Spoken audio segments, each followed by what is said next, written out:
Audiobook Summary of I Will Teach You to Be Rich by Ramit Sethi.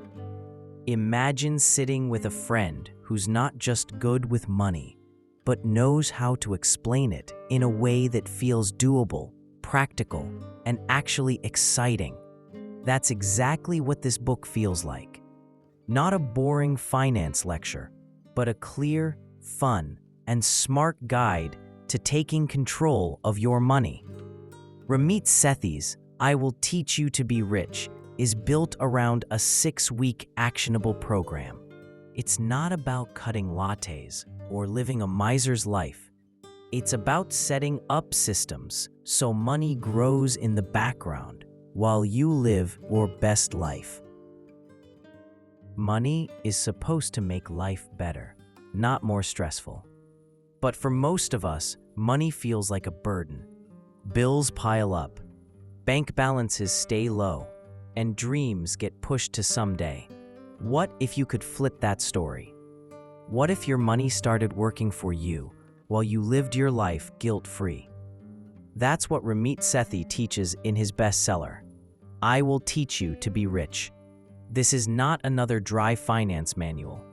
Ramit calls it a 6-week program for a rich life. And no, rich doesn't only mean driving a sports car or owning a mansion. In his world, rich means having the freedom to spend on what matters most to you, without guilt, and knowing your future is secure. Introduction: Defining your rich life. Ramit starts with a big question. What does rich mean to you? For some, it's sipping coffee in Paris.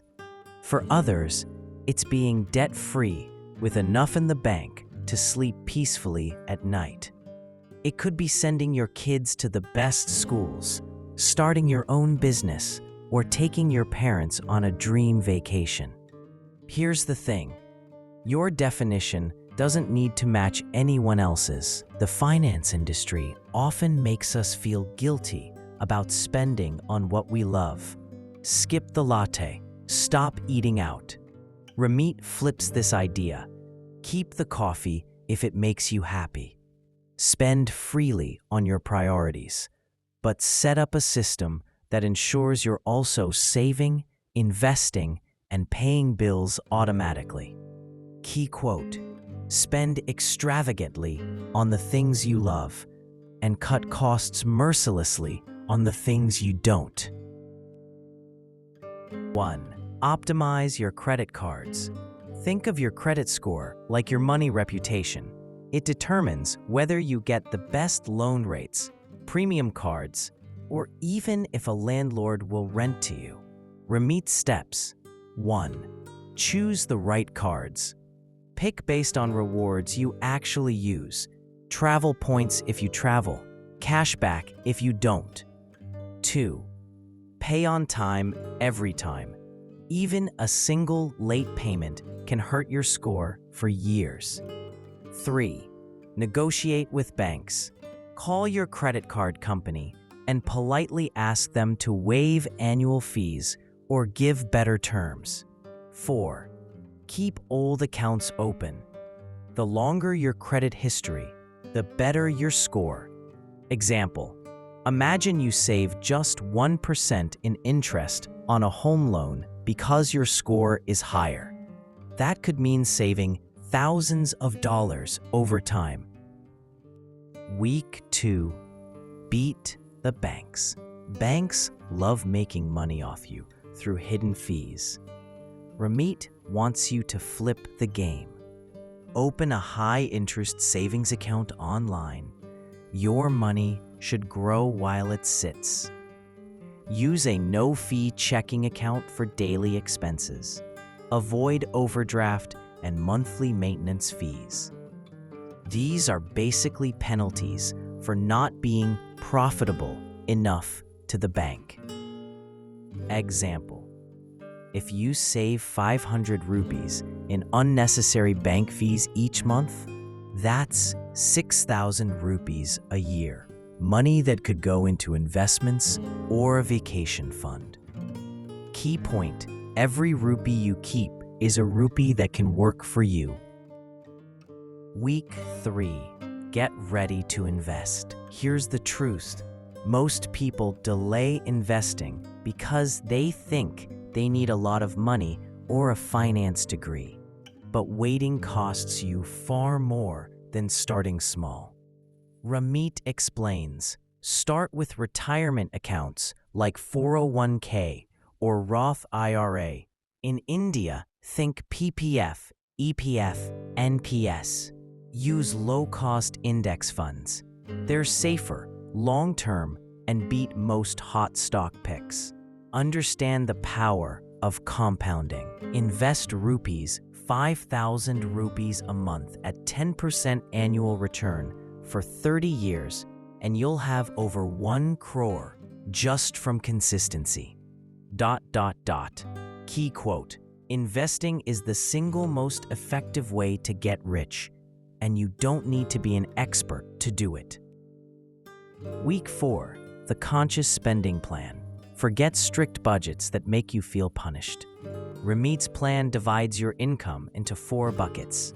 1. Fixed costs, rent, bills, groceries, 50 to 60% of income. 2. Investments, retirement, index funds, 10 to 15%. 3. Savings goals, travel, weddings, big purchases, 5 to 10%. 4. Guilt-free spending, fun, dining out, hobbies, 20 to 30%. Example: if you love gadgets, you can buy the latest phone every year, guilt-free, as long as you've set aside money for it in your plan. Week 5. Automate your finances. Automation removes the need for constant discipline. Your salary gets split automatically. Bills, savings, investments, and fun money go into separate accounts. No temptation to forget saving. No late payments. Key point: systems beat willpower every time. Week 6. Master the long game. This is where you go beyond getting started and start living your rich life. Increase your investment contributions as your income grows. Review accounts every few months, not every day. Avoid lifestyle inflation. Just because you can afford more doesn't mean you need to spend more. Example: your friend gets a raise and buys a bigger car. You get a raise and invest the extra 2,000 rupees a month. In 10 years, the difference is worth lakhs. Bonus lessons. Negotiate everything from your salary to your phone bill. Avoid toxic money beliefs, like "I'm just bad with money." Don't wait for the perfect time. The best day to start was yesterday. The second best is today. Review my honest take. This book is a breath of fresh air in personal finance. What I loved: simple steps anyone can follow, even beginners. Focus on enjoying life now while preparing for the future. Action-oriented, each chapter feels like a checklist. What could be better? Some examples are US-specific: credit cards, retirement accounts. Those wanting advanced investing tips might find it basic. But for 90% of people, this is exactly what they need. Final words. If you've ever felt overwhelmed by money, this book gives you a friendly, no-nonsense roadmap. Follow it, and you might just look back in a few years and realize you became rich without even feeling like you worked that hard for it. Money is not the goal. Freedom is.